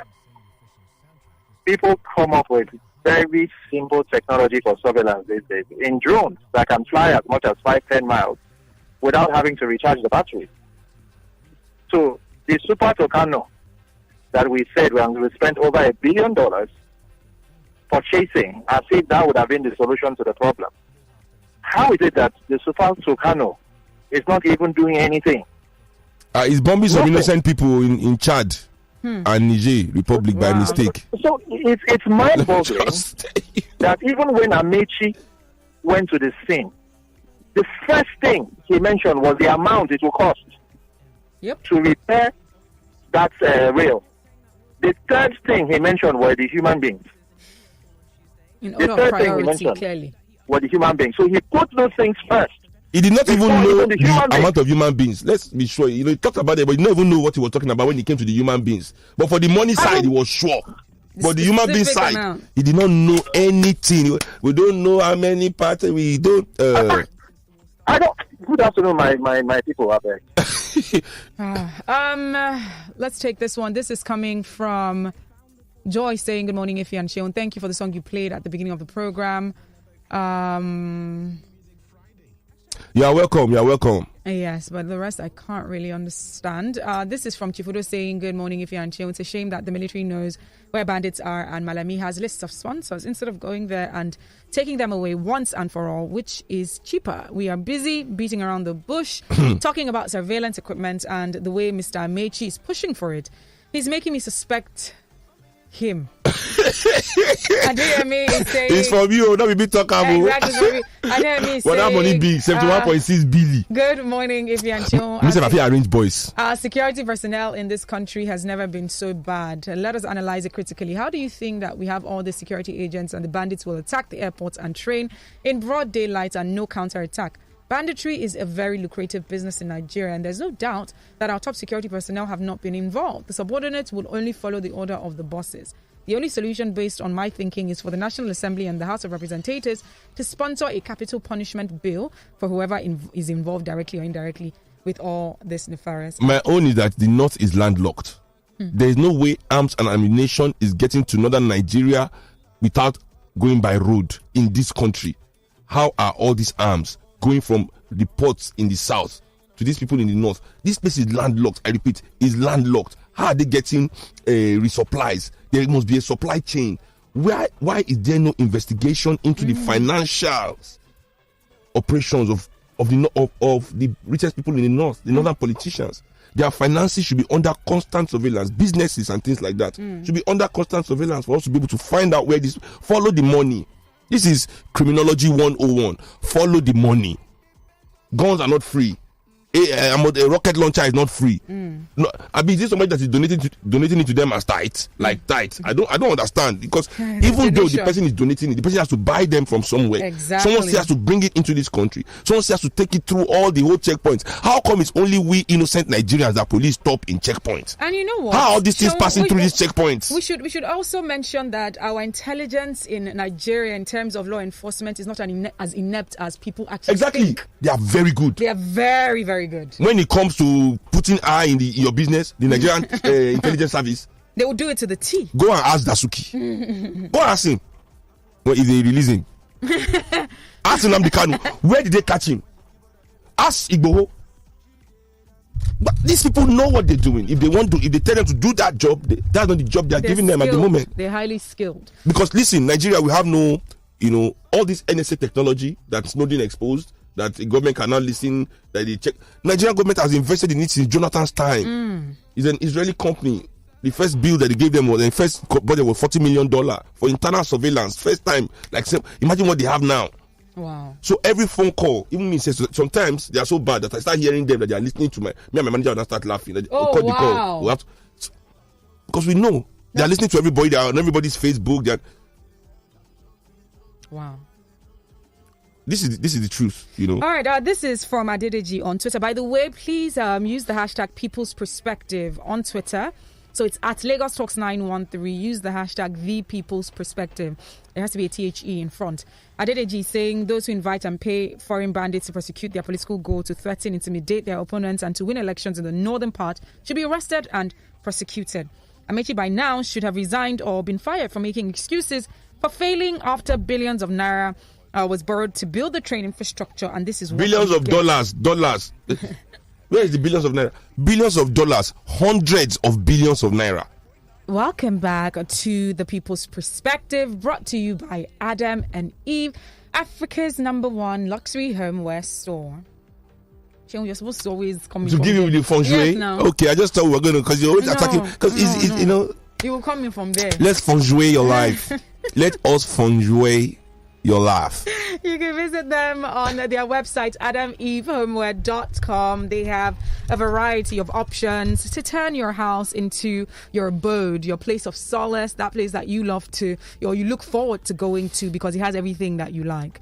If you visit their website, you would see options like dining, outdoor, kitchen, bed and bath, living, electricals, and the list. Bags for we travelers. The bags. Listen. You can visit their. You can also visit their Instagram page if you'd like to, maybe reach out to them. It's at Adam Eve Homeware on Instagram. Yeah, just feed your eyes. Feed your eyes. Feast your eyes. All right, guys, let's get back into the stories. Like I mentioned, what we're going to be touching on right now is the reopening of the Lekki Ikoyi toll gate that holds a very strong symbolism. Now, the Lagos state government is urging people to understand, especially the residents of Lekki and Ikoyi, that they should show understanding over this proposed reopening. Election is coming. The Lekki Ikoyi bridge. Where we see money to execute this it. appeal was made by the Lagos State Commissioner for Information and Strategy, Mr. Gbenga Omotosho. You want them to sack me? And his counterparts in transport as well as... You want them to sack me too? Dr. Frederick Olagahinde and the Prince Anofi Elegushi, respectively. This was during a stakeholders meeting that was held just on Wednesday at the Lekki Coliseum in Lekki Phase 1. They assured the residents of Lagos that the government would look into the requests and recommendations made by the stakeholders. Now, the stakeholders meeting was held to engage key residents on the plan of LCC to reopen the Lekki Ikoyi Link Bridge Toll Plaza, and it was attended by these key stakeholders that included the president of Lekki Estates Residents and Stakeholders Association, also human rights activists, pressmen, residents, amongst others. And responding to the key stakeholders who expressed their views about the LCC's decision to reopen this toll, Omotosho lauded the speakers and implored them to show some understanding with the Lagos State government. Election is coming. We are here to seek your understanding as a government about the matter at hand. Election. We are also citizens of Nigeria. We are all Lagosians. Election. I have listened to all of you talking about your rights, your privileges, and how government should be responsible for everything. I also feel that as citizens, we should have some responsibilities. Election is coming. Lagos is a city of about 25 million people, and out of the 25 million people, there are about 6 million taxpayers, and amongst the 6 million taxpayers, only 4.2 million are active taxpayers. So let us reflect on all these things. I know how people feel and I understand what has been said, but I believe that the matter at hand is about seeking your understanding. Tax money is not enough to run the election. Election is coming. He said what Lagos State is trying to do is to create an enabling environment to create more jobs. And when you create more jobs, we should not be short-sighted. The only way to create jobs is to create an environment where we can attract the private sector to build more infrastructure in the state. Let us look at the issues from the view that we are trying to resuscitate the economy of Lagos State, is what the Lagos State government is saying. Because election is coming. First, let's start with this stakeholders meeting happening just Wednesday, and we already started the stakeholders meeting only information. Happened because election is coming. And now we know that the information about the reopening had started, since mid-March or so, where they have been handing out leaflets, flyers, putting music at the toll so that it can get people's attention for them to know that indeed the toll gate will be reopened the 1st of April. Let's talk about this stakeholders meeting happening just days after, or before rather, the toll gate is supposed to reopen. And this is why, Nigeria is too elitist for me.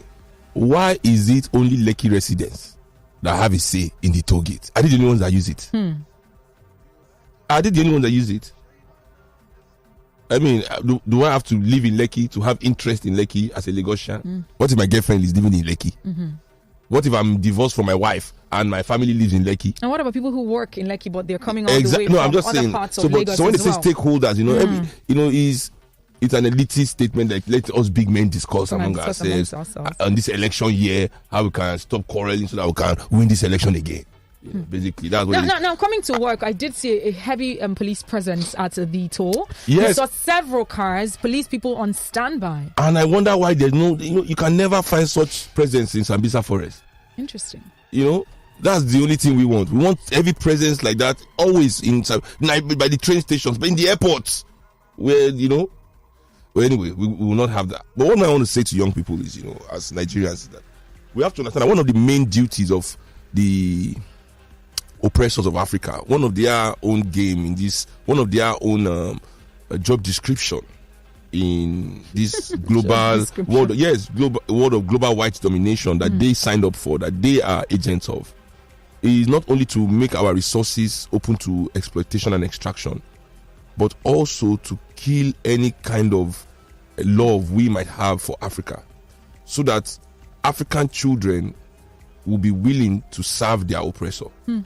You understand that? So that we don't have any affinity to Africa, so that any one of us, the best of us, can be really easily snapped to come and strengthen, Europe and America. So when you see a government acting in such an insensitive way, as I said, I always used to say to people, like, we Africans must decide what one African life is worth. What is one African life worth? Is one African life worth the complete dismantling of the toll gate in Lekki? Is it worth that? More than that. Or 2 lives? Or is it 3 lives? So when you see a government trying to tell us why it is important to keep business going, even though there's no justice yet for those that are dead, you understand that it is because, to a certain extent, not just to show power here, but to create that lack of patriotism in the people. Wow. So let us say, oh, we are fed up of this country. Oh, we are tired of this country. I'm telling you, this is deliberate, because in the back of our mind, we realize that we are of no value. Wow. You understand? So, and when you're like that, you are not all in, So that is one of the things we have to understand moving forward here, Also, Seun, do you think that the difficulties that Nigerians have been facing, especially over the past couple of months, getting into 2022, and there's just so much, do you think it has anything to do with the upcoming elections? And the reason I'm saying this is there are conversations about people saying that this is a typical playbook where opposition parties ensure that things are more difficult so that they can ride off of that difficulty in telling people that you see what's going on in this particular administration, vote for us. Do you think that it has anything to do with that, or is this just the usual selfishness of political office holders, be it the 2 big political... But who is but who is the opposition? Is it the party that is full of PDP members that are saying PDP is the opposition? Nigerian politicians' children, right? This is a good example. They marry across divides all the time. PDP politician marry APC politician all the time, and these weddings they find a way to plan these weddings without fight. Nobody scatter the wedding, no hitch, no excuses of why opposition is sabotaging the wedding. These things go off without a hitch, and they share all the luxury items and gifts, and people get all the beautiful things that they get, right? So, but what we're saying here in Nigeria is these people now act as if when it comes to issues that concern Nigeria, that they cannot make the same concession. I cannot find common ground with APC or PDP. For me, it doesn't matter. What do you mean you are sabotaging APC when you are making Nigerians suffer? What is the meaning of that kind of sabotage? Why can't you sabotage APC if you are the opposition by educating the people to the wrongs of APC, by exposing the crimes of APC, backing it up with evidence? The people in the opposition in PDP, they have the power to make sure that any crime is prosecuted in this country if they can prove it. Open Nigerian people's eyes to the truth. What is going on with Boko Haram? What is going on with banditry? What is going on with headsmen? What is going on with our oil money in this country?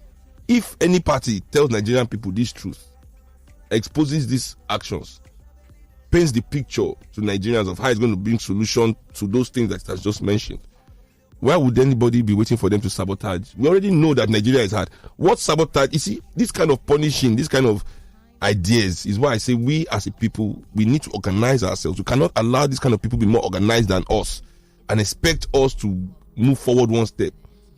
There's no problem with Nigeria. The problem with this country, the issues this country has, is that the good people don't organize. The so-called good people don't want to organize. We are willing to live under the illusion of action that is created by the oppressor without we organizing to create our own action. Now, Seun, is there a proper response that the Lagos state government or the federal government would have given that will lead to the people actually welcoming the toll gate back in open arms? What would that response have been? If there had been justice, if there had been justice, and the only way the people can get justice now is for the people themselves to take control of government. Organize themselves to create candidates for themselves that will represent the interest of the people. This interest, is the only way that toll gate can be redeemed. That it is now a toll gate that really belongs to the people. That certain amount of it, that the money from that toll gate is now going directly to the education of Nigerians. That the money for that toll gate is now going directly to the healthcare of Lagosians. That certain amount is set aside for at-risk youth from the poorer parts of the country. That money from that toll gate is set aside to educate youth. That families that lost people that day, money will be set aside from that toll gate to also take care of their descendants and things like that. That toll gate can be redeemed, but the problem is that it is run by oppressors, so they are not interested in its redemption. They are interested in using it for what it was put there for, oppressing Nigerian people, extracting more money from Nigerian people. All right, let's take some calls. Lagos Talks, good morning. What's your name? Yeah, hello. Good morning. What's your name? Good morning. Good morning. Nasike. All right, Nasike, let's hear you very quickly. Okay, good. All right, we lost that one. 0809 That's that technology I'm telling you about. 5913. 0809 222 0913. 01515 0913. 01515 Lagos Talks, good morning. What's your name? Hello. Hi, good morning. Good morning. What's your name, please? Okay, my name is Sam. I'm calling from Lekki here. All right. Sam from Lekki. This is our first caller from Lekki ever on the show. We've not had Lekki people. I'm telling you, Obalende is the island. I'm keeping tabs. I am keeping tabs. Welcome, my first Lekki caller. Talk to me. As a matter of fact, I live at Wole Olateju. If you come back from my house, you're going to see the bridge like this. Yes. Huh? So let me tell you the truth. Two things. One, the government are not sincere about this. We don't even know the back and forth of this contract, of this toll, how many years it's supposed to last for. There is no public document that is visible that a common man can pick up and read and say, okay, from 2014 till maybe 2025, this thing will end. No. We are just there looking. That's one. Two, let me tell you with every form of sincerity, Sheon, that our own Lekki people here, because of this whole nonsense of status, we are the same people who, when these people eventually, when the police and everything start discussing rules, they will say to ourselves that, you don't get what they do. Now 400 naira won't make you no one go what you want to do. I beg, if you don't want to pay, me I go pay. In this time, Lekki, and I know it. Wow. Then lastly, if you are negotiating with us according to what you said the government did, when you were reading that thing, my dear, it was doing my head in. I was irritated. Yeah. Because if you are negotiating with me and you have a policeman with a gun standing by the toll gate, my dear, you are not negotiating. You are not. Remove the police from the gate first. Let us understand the dynamics of this toll gate before you proceed to collecting money. Why is the money the most important thing? Please let me let other people call. All right, thank you very much. Obi is saying the arms are mostly coming in from the Sahara region and the north doesn't have borders with the country around them. This is coming from Fabian saying, I just wish to know why the police and the DSS don't visit sites of terror attacks. Why do government officials only visit such places? Chief Udo is saying, if I was there, I would have asked them about the expected white paper report from NSAS and how much they collected every day and how much they have collected so far and the amounts they need to balance. This is coming from Steven saying, please, can the toll have a display board that shows how much they collect per hour? Because ordinary beggars make huge amounts every day. We need to know. This is just modern day extortion, is what he is saying. This is coming from Oluwaseyi on Twitter saying Kaduna is the hub of military base of different categories of Nigerian military, but it has exactly the insecure state in recent years. Do you know how many military barracks and defense headquarters battalions are in Kaduna? Wow. All right, it is 12. Anyway. This is where we wrap up the show for today. Thank you so much to everyone who was a part of the People's Perspective. As always, to my co-host, it's always a pleasure having conversation with you about the top stories. Let me tell you in front of the world as citizens. that this 1 hour on Fridays is one of the best 1 hours that I spend every week. I love that. Listen, I love that. And you being next to me is a big part of it. Oh, I love that. Let me just say that. That's fantastic. Thank you all for listening and sharing your ideas and opinions with us. We would like you people to not only just take this as this 1 hour thing, but let's when the show is over, let's also advance the discussions on all social media platforms and also in our life on ground. Also, not only online, we need to move on ground. On ground. I like that. All right, guys, thank you so much. Reach out to me on Instagram at IFY_I. That is IFY_I.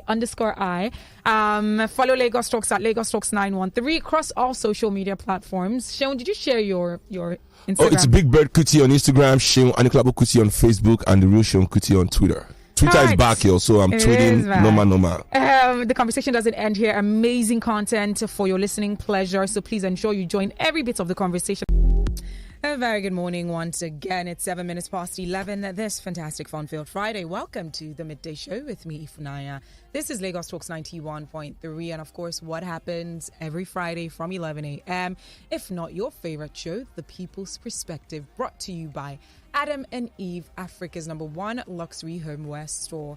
In the studio with me, my unequivocal co-host, SEUN Kuti. Hello, everybody. Hello, everybody. What's happening, Lagos? How are we this Friday? We are good. I hope you have lights. Do you have lights, SEUN? I've not been home since last night. I don't know. And I was happy because I had to off my gen.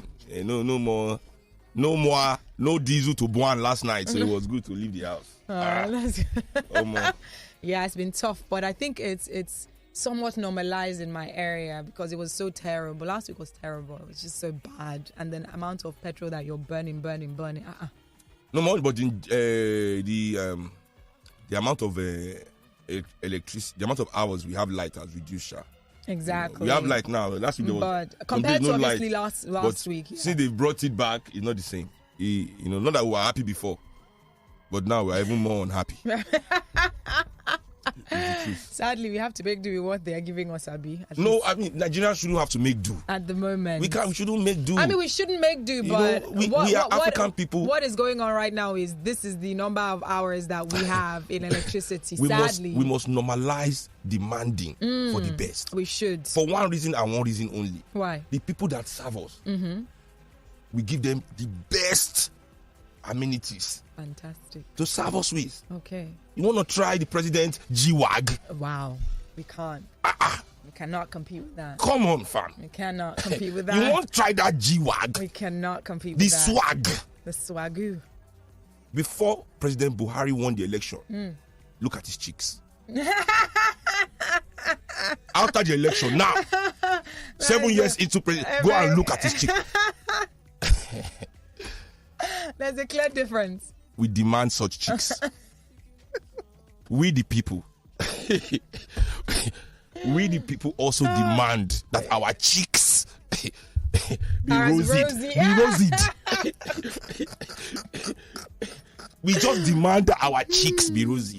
Yeah, we do. Is that too much? It's not too much. Africans must normalize it. It is our right. Because they make it seem as if we ask for too much. No. To ask for the best. No. Just rosy cheeks. We are looking up to the people that if it's happening like that through our commonwealth, let it trickle down. We don't want trickle down. Let it spread. Let it spread. That trickle down is what we are experiencing. Okay. And they choose to let it trickle by drops. No, we don't want trickle. Let it spread. SEUN has spoken. Yeah, the people. So we must mobilize to ensure that our cheeks are rosy. I'm the pro-tem chairman of the movement of the people. Indeed. So when I make political statements, this is the people. The people are speaking. And this is the people's perspective. So why not? It all aligns. Any Nigerian that doesn't want rose his or her cheek to be rosied, raise up your hand. I can see you. Don't think I can't see you. All right, guys. Welcome to the People's Perspective, brought to you by Africa's #1 luxury homeware store, Adam and Eve. SEUN thankfully is here today, so he could add, the extra bits. So Adam and Eve. Yeah, the feng shui to feng shui your life. Wow.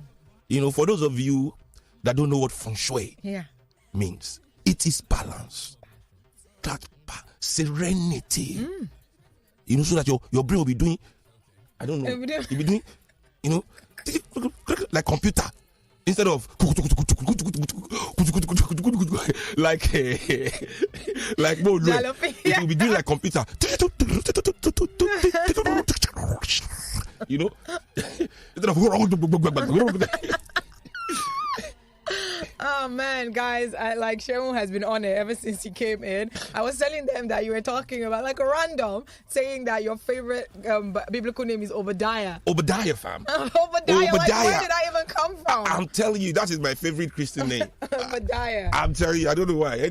Obadiah. That is interesting. That's so interesting. Anyways, guys, you can visit Adam and Eve on via their website or via their Instagram. On Instagram is Adam Eve Homeware, and their website is adamevehomeware.com. And if you want to just take a look at what they have available from the comfort of your home, you'd visit their website and you see categories like outdoor, dining, you'd see kitchen, you see electricals, bed and bath, and the list goes on. And you can feast your eyes to all the things that are on that website. So go check it out. Like I always say, if you want to turn your house into that cozy home, that abode that you're always looking forward to getting back to, visit Adam and Eve. And it's on the mainland. Yeah, it is on the mainland. Yes. Number 8. At least you on the island don't have that. You don't have Adam and Eve. Well, you know what? That's an issue then. We should reach out to Adam and Eve to do something about that. Can't you people just let us have nice things that you don't have? Can't you just let us have nice things? I mean, come on, who doesn't want to have nice things? You have all the nice things here. We are keeping Adam and Eve. We are keeping them. Anyways, guys, welcome. By the way, we're live both on our Instagram, that is at Lagos Talks 913. Go check it out. And the Big Bird's Instagram as well. He's live. Yeah. So go check us out to see what's going on in the studio. Now, let's get into the stories that we have for today. We're going to start first off. And you didn't come in last week. By the way, yes, we know that you had a show last weekend. You performed. Oh, you knew?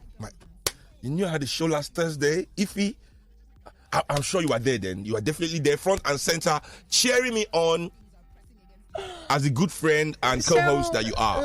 No, you know what, Sean? You know that I'm always at your shows. Always, Sean. You can't say that I'm not at your shows. I'm always at your show. But that one... But you know how humanity is. I completely forgot. You know how humanity is. I promise, I completely forgot. You know how humanity is. How is it? All the good one you do, we don't remember. Is that particular... The one. That one I forgot. This one that will enter my book. I didn't prepare for it, you know. You know I like to shop and show outside. It's your show. In the chapter of my book that will be titled Betrayals. Chapter 6. Chapter 6, sub-chapter 4. I'm sorry, Sheo, I'm sorry. Maybe no. The Thursday show if he missed. I'm sorry, guys. He didn't. That's the reason why he didn't make it to, because he was definitely exhausted. So he couldn't make it to work. And, Hungover is even more accurate because they dragged me to after party after the show. So you really... I got that. It was free brandy. You know, it was hosted by Tilling. Okay, this Irish whiskey. Okay, so they just kept giving you more and more and more and more. I was stealing. So that's the reason why you did not come to work. Me thinking that Shehu has exhausted all his strength and his talents on stage. So is that you went for after party? Yes. If I had known this, I would not have told them to pardon you last week on the show. I thought you were just like, I'm so exhausted. I just finished performing and I need to just re-energize. What if I tell you that the after party was part of my contract? I had to show up. I was working. Okay, you see, that's understandable. Because it was working. Okay. All right, then. All right. But we're glad you're here. And the reason I say this was because, there was a whole lot of drama last week. And this ties into today's story about the former governor of Anambra State, Obiano, and the issues that he, at the moment, is experiencing. Or should I say the accusations that he is experiencing by the EFCC. Before that, remember, there was a situation last week during the inauguration. This is what I'm saying. Like, who did Obiano offend in Nigeria that a man is humiliated so much in the space of 48 hours? So from his wife engaging in that ruckus where she was slapped, not a ruckus, and then her wig was shifted a bit.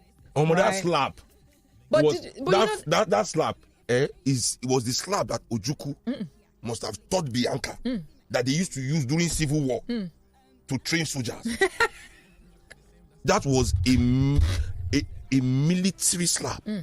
Bianca must have seen some videos of her husband, back in the day, in his heydays, leading the Biafran army. Giving some soldiers some serious... Darling, how did you throw that slap? Oh, you could say that's a technique. I have to teach you. It's in case one day one governor's wife try to step to you, let me teach you this technique. Oh my God! Yeah, but that let's stop.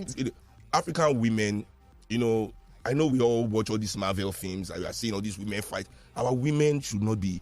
We should not encourage our women to debase themselves in public like this, and all this. Nobody should be debasing themselves in public. Let's be, especially when it was the inauguration and see what was going on. 2 women fighting. That's definitely not the look that we want. No. Come on. So nobody should be debasing themselves in public. Don't do that. Listen. This is as you say, as a feminist. if women are acting like men in public, we should be encouraging it. So you are saying that that's like a man type of thing to be fighting? That's barbaric. That's not. Nobody should be doing that. Nobody. Exactly. Nobody. We need more real feminine spirit in society. Indeed. Where our great illustrious Bianca, being a elder stateswoman, no matter the provocation, will find that side of her to say to that woman like a daughter, like, take it easy. Not today. Don't let me give you a militant dirty slap.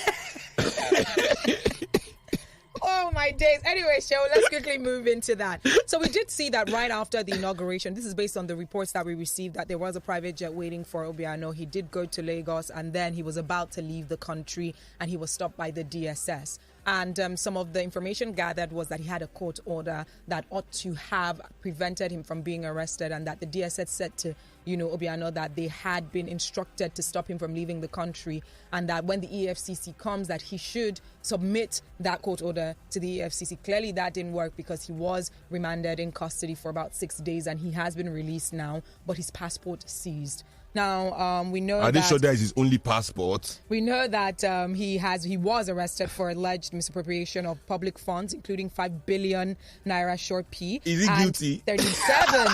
37 billion naira security vote, which was withdrawn in cash. These are some of those, accusations and allegations that he's facing at the moment. And of course, the investigation is taking place right now, hence him not being able to leave the country. And just to ride off of that a little bit before we begin to analyze this. So on one hand, he's being accused of misappropriation of funds. Yes. On the other hand, the incumbent governor of Anambra State, Soludo, is saying, I met about 300 to 400 million, just 300 to 400 million naira in the coffers of the Anambra State government. This is a declaration or disclosure, so to speak, that he made a few days ago. Of course, which got people talking, because it was would I say it was ironic, or it was not surprising that on one hand the past governor is facing these allegations, on the other hand that is the amount of money that was left in the coffers of Anambra State. So let's begin to dissect it. Before we move into Soludo, let's first off focus on Obiano and the fact that he's being accused of misappropriation of funds, and also the security votes. The security votes, when it comes to, state government, have been one of the most controversial funds that, state governments have had access to, because we don't see proper accountability. It isn't even recognized by the Constitution, is it? So it's an amount of money, and you're giving it to these governors or the government of the state for security. No, for the governor as the CSO to secure the state. To secure the state, exactly. And so in this case, before getting into Obiano, in the past, I want you to let us know, Sheon, has there been any form of or any such allegations brought against, state governors for misappropriating security votes? To the best of my knowledge, this is the first time I've heard that being. But you see, this is the issue with lack of transparency. Stop creating dark areas in government, then come out and complain that the area is dark. Security votes should be scrapped. Whatever you want to give the governor, put it in the transparent budget of security in the state that everybody can see and monitor, and there will be accountability. Yeah. What is happening to Obiano, just like what I told you when they arrested Obi Kubana, that this is APC government negotiating campaign donation from all the big players that are not in their party. Interesting. If you hold, they won't hold you. Say, how far? Where's our own? Where is our own? Obiano thought he could just knock. Oh, they know anywhere. Oh, law anywhere. Come here. Where's our own? So you think that this is purely political? It's like a game, and because it's not really about justice. We all know that no governor in Nigeria's hands are clean. If the new governor Soludo is saying he made 400 million, for me all that is also still playing to the gallery. For me, state coffer account should be on zero if the development in the state is matching the spending. You understand? So if the development in the state is matching the spending, why should anybody be complaining that there's this money even though there's no money in the coffer, as long as it's accounted for, like this is what the state has done with it, and it is there for everybody to see that it is properly done. You understand? The issue we have is that we know that what is being spent and what is manifesting in terms of infrastructural, social amenities and things like that are inconsistent. You understand? And African people, we are not fools. There's this pastor man, I don't know Yoruba pastor, I don't know if you see what this like. No, I don't know. He wears walk up like this very lean man, And is he a real pastor? He's like a celeb pastor. He's a real pastor, but he's pastor, join juju, everything. So he's on Instagram. I forgot his name. And he always says, sometimes he says things that are quite profound. Okay. But most times he's just a cruise guy. Okay. You know. So one of my friends sent me a little video what he did and said, even the governors of Nigeria, all of them, he said he was using Tinubu as an example, that can Tinubu walk around without police and soldier? Like if police and soldier were not with them, they cannot walk around safely in this country. And if that is the case, that means that there's a clear divide between them and their people, right?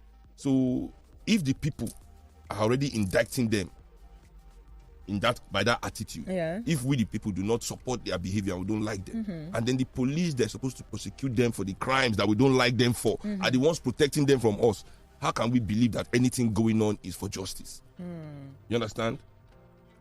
We see police people on the street every day harassing Yahoo boys, EFCC saying they are arresting Yahoo boys and things like that, but we all know, like, if this EFCC enter any civil service today and go and raid, you know, most people there will not live without a case.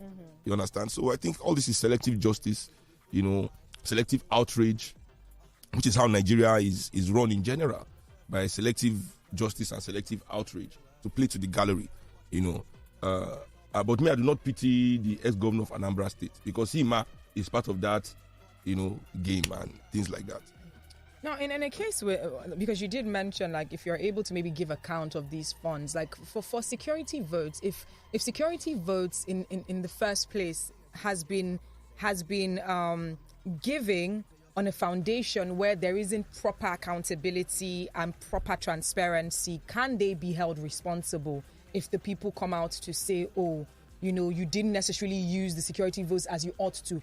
What is there like a given framework that is in existence already for per state where every governor knows this is exactly how the security votes are supposed to be used? You know, as I said, again, I'll repeat again, you know, is the darkness of it all, you know. So what is EFCC going to prosecute? Obiano can come tomorrow in the court and state how he spent it to some boys to give it here to appease them, give it to this community to appease them, give it, you know. And I mean, as I said, this for me is not justice. It is politically motivated show for the gallery. You understand? When there's justice in Nigeria, you understand? Anytime police see political convoy where they come, they must stop them to search. Stop and search will not be only for citizens of Nigeria. You understand? This racist attitude that they learned from colonial masters that is still happening to black people in Europe and America, where black bodies must be policed. You cannot move in peace. Anytime black man see police anywhere in the world, your heart must be cut because you are their target, even in our country. But you see these politicians, they are moving in convoy. We all know that crimes are happening in our government, but police never stop convoy before for stop and search. Imagine if you stop and search one of these people's convoy, what you find in their boot. Maybe that security votes that you will have found it here that day. All right, please feel free to join the conversation. If you'd like to comment on this story, let us know what you think. What is your perspective? 08092345913. 08092220913. 015150913. 015151913. Lagos Talks. If you want to send a WhatsApp message, please send it to 08092345913. This is coming from a listener saying, "Good morning, Madam Ifya, Mr. Shea. Whenever I'm listening to Baba's music about water, light, food, and house, tears would just run down my eyes." Ola is saying, hi, if you're looking fly with the shades and the jeans, hello to the big bird.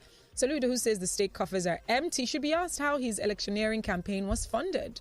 Nobody really fund, just my own thoughts, though. That's coming from Ola. This is coming from a listener saying, also Obi saying, a big bird, another Friday, Shibi. You know the name of the villain in Iron Man 1 film was Obadiah, and there was an underlying intention behind it. I didn't know. I know his name was Obadiah, but I don't know. Really? You know, in Iron Man 1 now, the bad guy. Oh wow, I didn't know that. But I don't know his the underlying meaning of that. But that's I'm a not very that much interesting name for a villain. Lagos Talks. Good morning. What's your name? Good morning, Ify. My name is Ike, calling from Shell's Instagram. Hi, IK. Welcome from my Instagram. These people don't have respect, so they don't know if that means they don't watch this show. They don't actually listen to this radio show. They don't have respect. No, we have to go there and fight them back. We'll give them some Bianca class so that they can respect. I like that. So I just want to talk about a little about Bianca. You know, a lot of people don't know who she is. Her father, as a governor, would wake up in the morning, sneak out of the house through the back door, leave the driver, leave the police, go to the bus stop, and enter the public transport and go to the government house. And people will know he came, and he will just be moving around with the people. When he left office, he was moving freely without any police or any escort. You know, and he was a billionaire at that point. You know, so when you see people like that, their children, I mean, they don't take nonsense. Just like someone like you, the last one, they can take nonsense. So you don't take nonsense? Yeah, I mean, I cannot go and slap governor. They'll say you can do more. Trust me, I know you. All right, thank you so much for calling. Lagos Talks. Hello. Maybe I'll slap governor's son. Hello. Good morning. Maybe I can tell governor's son slap. Good morning. Good morning. What's your name? Oof, I'm so sorry, but that's a very poor sounding, service. So what you should do is to call us back. I will go over the phone lines again. At least call one of the other lines. 0809-234-5913. 0809-222-0913. 01515-0913. 01515-1913. On Twitter, it is at Lagos Talks 913. Please ensure that you use the hashtag The People's Perspective so that we can see your tweet and read it out. If you want to send a WhatsApp message, 0809-234-5913. Lagos Talks, good morning. What's your name? Hello, good morning, guys. My name is Remy. I'm calling from Tottenham. Hi, Remy. How are you doing, Rems? You see my boys flying in North London. You see us flying. Anyway, yeah. I mean, I promise your next game, I'm going to go and be in the crowd of your team because they helped me. They lost to Liverpool, so we can be close to. Exactly. You see how we helped you, Abi? Absolutely. Exactly. Absolutely. Good. You see, the absence of empathy in a national spirit baffles me. Somebody's wife has just been slapped. Why would you arrest him again? I mean, for a second. That is what I was saying in the beginning of this show now. They just slapped this man's wife in front of the world. Are you arresting? Sorry, my IG just went offline as I was dropping it. So if you were telling me, I said, it's not me. This is what they do. This is what they do. Like, okay, enough. But that's the truth. Nobody reads. The Nigerian Constitution is only wielded as a form of let me put it, I think it's a negotiation tool. It's not really the law. It's what our elites use to argue with themselves. Interesting. And what some people use to bring governors. The only part of the constitution that is well rehearsed is the how to remove governor and replace governor in court, in Supreme Court. But how many cases have we taken to Supreme Court on? In fact, I know by our constitution, you're not allowed to take the government to court for bad health care and all of that. Interesting. In chapter 2, it says that the only function of government is to create these things for the people: education, equality in society. In fact, in our constitution, that the Nigerian means of production, right, must not be operated in a way that it favors one class or one group above the rest. Yes, it is there now in chapter 2 in Constitution. So when you see giving bailout to banks and all these things and propping up NPC going to buy that 20% of Dangote's company, propping up people with common taxpayers' money without helping the poor. It is actually unconstitutional. But in the same constitution, it says in chapter 6 that you cannot take the government to court for doing it. So it just goes to show, the loopholes here and there it within is not our really, own constitution. It is not really a legal document for the people. It is a document for the elites to argue among themselves, who is right, or it's just a guideline for them. You understand? So that's why we can be many of the laws. You bring. Many of the laws they mirror each other themselves as well. I will now end up being double taxed. This thing now ends up creating loopholes and opportunities for even governors to double tax people. Yes. We'll be paying tax on everything, the same thing you pay tax for, you pay tax again. Sheon, in terms of the freeness and the fairness of elections, do you think, or which do you think would breed more free and fair elections? Is it the already existing one in light of the 1999 Constitution that says you should 30 days before that particular election takes place step down from office, or this one that they're trying to delete at the moment that says if you are in office you should not even be contesting? Yeah, not that if you're in office you're appointed. If you're appointed. Yeah, but it's true because you have undue advantage. If you're going for now electoral position, you should have. It's just like if you're being investigated. Even though you are elected and you're being investigated for something, you should recuse yourself, at least for the duration of the investigation. These are things that we do not see in Nigeria. Yeah. You cannot, in consider that even grant immunity to the people that should be investigated. You understand? So, whatever is, my own is that until we, the people, hijack this legislature, this National Assembly, until we put ourselves there. We have senators that cannot even read English. I'm telling you, and they are, as if they made law to write our constitution in local languages so that people can understand. Is there a constitution in Yoruba, in Igbo, in Hausa, in Efik, in all these numerous languages that people speak in this country, even constitution in Pidgin English, in audio form? And that audio form too in all languages, because it is our document. Everybody should be able to understand it, right? But it is in only English. 70% of the country is illiterate, according to them. So who are they writing it for? Wow. Who's going to understand that? And even in that Senate, even in that National Assembly, how many of them understand it? How many of them go school? We are still here, still catching people with fake certificates every day. So, it is what it is.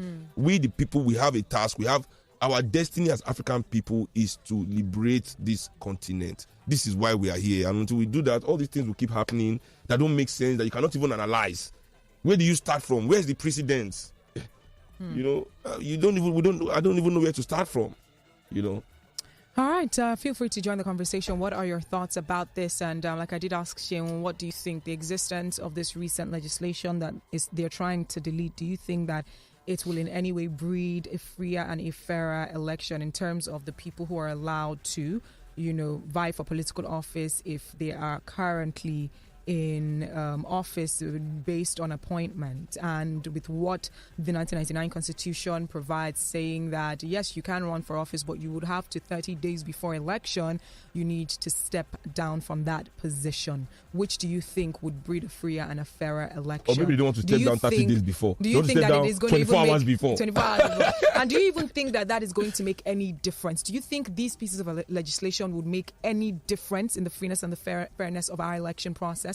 08092345913, 08092220913. Lagos Talks, good morning. What's your name? Hello. Hello, good afternoon. Good morning. What's your name? My name is Kuti. I'm coming from Italy. Hey, Mr. T. Mr. T from Italy. I hear those jams yesterday. We'll talk later. What's going on? Don't worry. That I'm not privy to. All right, let's hear you. Yeah, so mine is just like a kind of general overview. I'm thinking, how do you solve this situation where, people just keep stealing? There needs to be some sort of, strict, even in the Constitution, like law, that is prohibiting this. And how this would work is that, if anyone is caught, then and they are found guilty, then they need to not just return the amount they stole, they need to return a constant number, let's say like 100 times what they stole.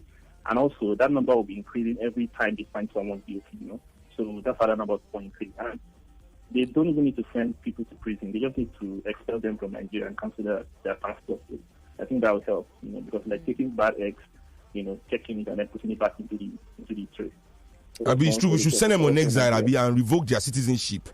You are no longer Nigerians. Exactly. You don't care what you do with yourself. Give us everything. First collect everything they don't thief. Oh yeah, bye. All right, this one is coming from send you to Central African Republic on Twitter, saying at this juncture, Willie Obiano shouldn't be greedy. He must be ready to share, negotiate, and be willing to let go of his loot. And if he wants his sins to be forgiven, he will have to join APC party. That automatically sets him free. I think he has bought his form. If Willie had not bought his APC form by now, his advisors are not doing their job. Chifudo is saying, when I heard the amount Obiano burned as governor, I said to myself, no wonder his wife has the audacity to challenge Bianca, because she gets what is giving. Maybe that's what is giving her courage. That one slap the loot out of her mouth. He's saying the Nigerian system will provide a way for Obiano to escape. He will drop a dime and go with other billions that he has stacked somewhere, as long as he's not stingy and he's ready to play with the big boys in Abuja. Is what he's saying. Bam. Lagos Talks. Good morning. What's your name? Good morning, Ify and Chill. My name is Sebastian. How you doing, Sebastian? Quickly, let's hear your take. Yes. My take on this is that I don't really see the rationale behind what we're talking at the moment, because when you steal, if a poor man on the street steals, guess what? Sometimes they will put tire on the person's neck and they burn him to death. They will now have the one we call pen robbers, who will steal billions and drop one token, and they will be let go. What are we running at the moment? What is good for the goose is good for the gander. In fact, I agree with that caller that says just ban them from the country.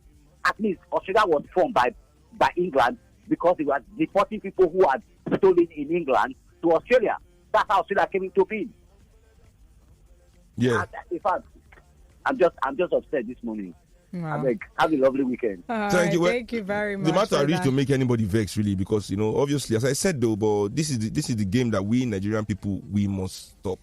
We were on live. We're not on live today. We were on the live, but the thing just went off. Instagram. Yeah, it went off. And where have you been? You clearly just came now. 11:55. You just came now. 11:55. And we were on live since. This is coming from Obi saying, I was having a discussion on the Electoral Act issue, and there was a mention that what Constitution says is for civil servants to resign. No mention of political appointees. Hence, the judge wasn't right. However, this is just the National Assembly men showing the state executives and their minions that they too have power, is what he is saying. This is coming from a listener saying, hi, Ifnaya. If that legislation won't make any difference, or that will be detrimental to them, or that will be detrimental to them politicians, it won't have been given attention that it's getting from everywhere right now. So meaning that there's a possibility that it's going to make a difference. Very quickly, Seun, let's just touch on the issues going on right now with the Inspector General of Police, Usman Akali Baba, just 2 days ago appealing to the policemen in Nigeria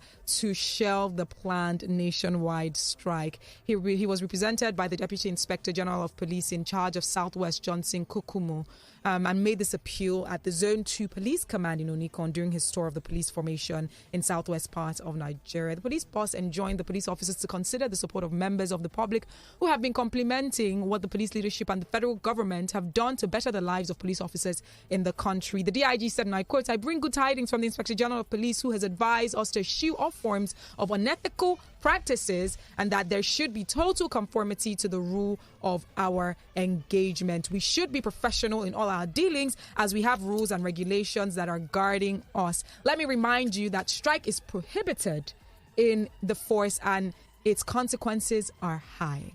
You should remember the slogan that the police is your friend. So if you engage in the abuse of the public whose taxes are used to pay your salary, you should know that they are watching our backs. My own is that if police protest, I will go and beat them. Seun, please, no. That's my own. Please, no. When we are protesting, what did they do? We say no to violence. When we are protesting, what did they do? Some of them came to beat. Let me warn you, police people. If you strike, stay in your house. Don't come and protest, too. Don't come and protest. All right, guys, it's time for us to say goodbye. Thank you so much. I apologize. We can't take any more calls. It is The People's Perspective, brought to you by Africa's #1 homeware luxury store, Adam and Eve, because you deserve it. Seun, before saying goodbye, would you like to share your handles for those who like to follow you? Big Bird Kuti on Instagram, Real Seun Kuti on Twitter. and Sheon Anikola Kuti on Facebook. Join the conversations. I like that. Reach out to me on Instagram and Twitter at Ify_I. That is IFY_I. By the way, go check out my story because I worked on a project. Sheon, you probably haven't seen that. It is an audio series. It's my very first project. You can't obviously see my face, but you can hear my voice. So go check it out. That's enough for us. Visit. Just check my story at Ify_I on Instagram to just check out how you can listen to the rest of it. We are Lagos Talks 91.3. Let's talk.